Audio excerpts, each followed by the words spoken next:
देखा था, उसके बाद हमने इंडिसेस देखे थे हॉस्पिटल के। ठीक है, अभी हम देखने लगे हैं कि कौन से फैक्टर्स होते हैं जो हॉस्पिटल की यूटिलाइजेशन को अफेक्ट करते हैं। ठीक है, हॉस्पिटल यूटिलाइजेशन हमने इसकी डेफिनेशन देखी थी कि ह्यूमंस जो होते हैं, लोग जो होते हैं वो हॉस्पिटल रिसोर्सेज को किस तरह से यूटिलाइज़ करते हैं।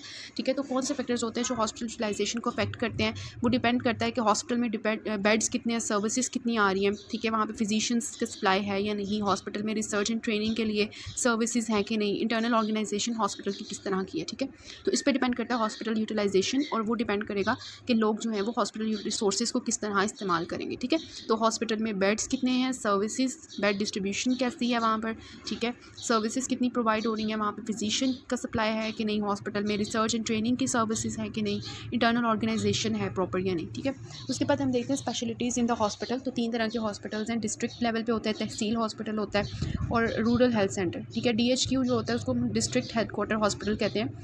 यहाँ पर डिफरेंट जो है वो हमारे पास स्पेशलिटीज़ होती हैं, लाइक फिजिशियन, सर्जन, जितने भी हमारे सब्जेक्ट्स हैं ना मेडिकल के, वो सारे इसमें आ जाएंगे। Physician, surgeon, gynaecologist, child specialist, ophthalmologist, ENT specialist, orthopaedic surgeon, dermatologist, pathologist, radiologist, anaesthetist 2 होने चाहिए। ठीक है, चेस्ट फिजिशियन होना चाहिए, कार्डियोलॉजिस्ट, यूरोलॉजिस्ट, साइकेट्रिस्ट, ये सारे DHQ में होने चाहिए। ठीक है, जो हमारे पास THQ है ना, तहसील हेडक्वार्टर हॉस्पिटल, उसमें 10 स्पेशलिटीज़ एटलीस्ट जो है वो अवेलेबल होनी चाहिए।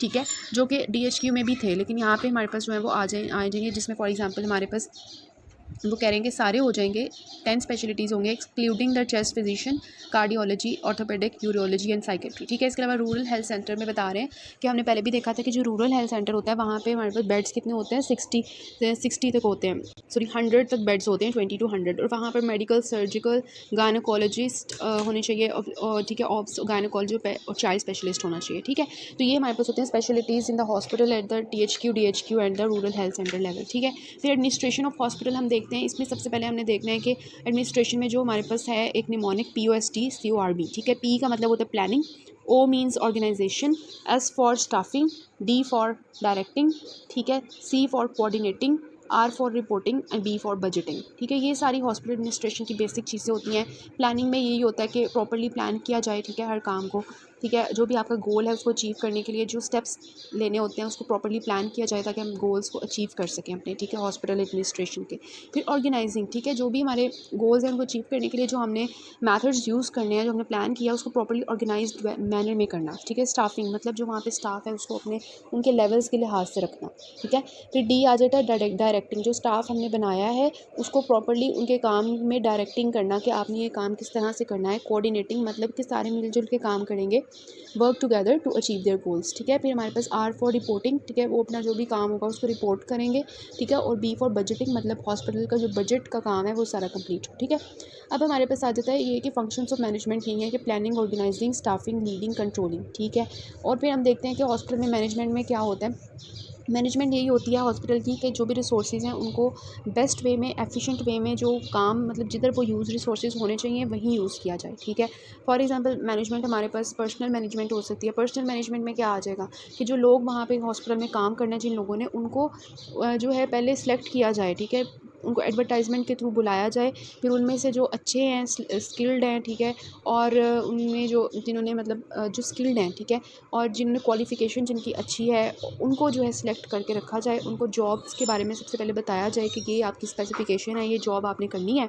ठीक है, और जॉब जो है ये आपकी जॉब है। उसके बाद उस जॉब के मुतालिक बताया जाए, जॉब को स्पेसिफाई करने के बाद उनको जॉब के मुतालिक प्रॉपर गाइडेंस दी जाए कि ये जॉब है, आपने इसमें क्या काम करना है, आपका यहाँ पे रोल क्या है, आपसे क्या एक्सपेक्ट किया जाता है कि आपने इस जॉब में क्या करना है। जब वो रिज़ाइन हो जाएंगे, जॉब में आ जाएंगे, फिर उनको रूल्स एंड रेगुलेशंस और सब कुछ बताया जाएगा। ठीक है, ये होता है पर्सनल मैनेजमेंट के, हर काम वहाँ पे जो लोग काम कर रहे हैं उनकी प्रॉपर मैनेजमेंट करना। ठीक है, उसके बाद फाइनेंशियल मैनेजमेंट होती है कि हॉस्पिटल का जितना भी बजट है जो आ रहा है उसको एफिशिएंट वे में यूज़ करना। ठीक है, जो हॉस्पिटल बजट बन रहा है, ठीक है, जो आ रहा है उसको, जो आ रहा है बजट उसको पहले सारा प्रॉपर्ली मैनेज करना और उसको जो है आगे जो है वो देना। ठीक है, मतलब उसको डेवलपमेंटल वे में यूज़ करना या नॉन डेवलपमेंटल वे में। ठीक है, डेवलपमेंटल में ये होता है कि जो हॉस्पिटल की डेवलपमेंट है उसमें उस बजट को यूटिलाइज़ करना, और दूसरा होता है नॉन डेवलपमेंटल। इसमें क्या होता है कि जो नॉन डेवलपमेंटल चीज़ें हैं, फॉर एग्जांपल सैलरीज़ देना, ठीक है, या दूसरे कोई काम है, बिल्स वगैरह पे करना हो हॉस्पिटल्स के, उनमें यूज़ करना। तो budget is of 2 types, developmental and non developmental. ठीक है, फिर होता है मॉनिटरिंग ऑफ बजट, मतलब जो बजट है है, उसकी प्रॉपर मॉनिटरिंग करना कि वो कितना आ रहा है और कितना जा रहा है, उसको प्रॉपर्ली जो है लुक आफ्टर करना, ठीक है। फिर होता है ऑडिटिंग, ठीक है। ऑडिटिंग में इसमें आ जाता है कि उस जो हमारे पास सैलरीज़ हैं उनको प्रॉपर्ली मैनेज करना, ठीक है। ये ऑडिटिंग आ जाती है। और फिर आ जाता है थर्ड हमारे पास, सबसे पहले हमने पर्सनल मैनेजमेंट देखा, फिर फाइनेंशियल मैनेजमेंट होता है, थर्ड हमारे पास मटीरियल मैनेजमेंट होता है कि हॉस्पिटल में जितना भी मटीरियल है उसकी प्रॉपर मैनेजमेंट करना, ठीक है। जो भी मटीरियल है उसकी प्रॉपर्ली मैनेजमेंट करना, इसको मटीरियल मैनेजमेंट में देखते हैं, ठीक है। कि supply of the right thing at the right place at the right time at the right cost, ठीक है। कि राइट थिंग का सप्लाई राइट प्लेस पे, राइट टाइम पे और राइट कॉस्ट, ठीक है। उसको मटेरियल मैनेजमेंट में देखेंगे। फिर हमारे पास टाइम मैनेजमेंट होता है कि हॉस्पिटल के टाइम को इफेक्टिवली मैनेज करना, ठीक है। तो पर्सनल मैनेजमेंट हो गया, फाइनेंशियल मैनेजमेंट हो गया, ठीक है। इसके अलावा हमारे पास आ जाता है टाइम मैनेजमेंट, मटीरियल मैनेजमेंट की 4 मैनेजमेंट्स होती हैं, personal, financial, material and time management. फिर हमारे पास स्केलर प्रिंसिपल होता है। स्केलर प्रिंसिपल ये होता है कि जो स्टाफ मेंबर्स हैं हमारे पास, उनको उनकी रिस्पॉन्सिबल पोजीशंस में जो है ना अथॉरिटी डेलीगेट करें, ठीक है। उनको स्टाफ मेंबर्स को उनको उनकी पोजीशंस पे, जो उनकी रिस्पॉन्सिबल पोजीशंस हैं वहाँ पे रखें। Delegation of authority to various staff members in responsible positions is called scalar principle, ठीक है। इसकी हमारे पास उन्होंने थोड़ी सी डायरेक्शंस बताई हैं कि सबसे पहले रेजिडेंट मेडिकल ऑफिसर होता है, एमओ होता है, फिर सीनियर मेडिकल ऑफिसर होता है, ठीक है। फिर असिस्टेंट डायरेक्टर होता है, फिर डिप्टी डायरेक्टर होता है, फिर डायरेक्टर ऑफ हॉस्पिटल होता है जो मेन एडमिनिस्ट्रेटर होता है, ठीक है। तो सबसे पहले एमओ होता है, उसने जाना होता है सीनियर मेडिकल ऑफिसर के पास, फिर वहाँ से असिस्टेंट डायरेक्टर है, फिर डिप्टी डायरेक्टर है और फाइनली हमारे पास director of the hospital administrator है, ठीक है। तो इस सब वे से हमारे पास क्या होता है कि हॉस्पिटल की एडमिनिस्ट्रेशन होती है, ठीक है।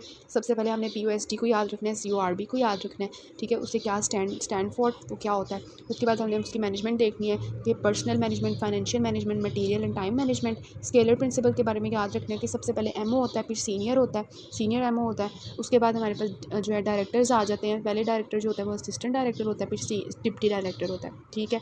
उसके बाद फाइनल हमारे पास डायरेक्टर ऑफ हॉस्पिटल एडमिनिस्ट्रेटर जो मेन होता है वो होता है, ठीक है। तो ये स्केलर प्रिंसिपल है कि सारे जितने भी स्टाफ मेंबर्स हैं हॉस्पिटल के, उनको उनकी रिस्पॉन्सिबल पोजीशंस पे डेलीगेट करना, ठीक है। मतलब उनको उनकी रिस्पॉन्सिबल पोजीशंस पे प्लेस करना। The delegation of authority to various staff members in the responsible positions is termed as the scalar principle. This was all about the hospital administration.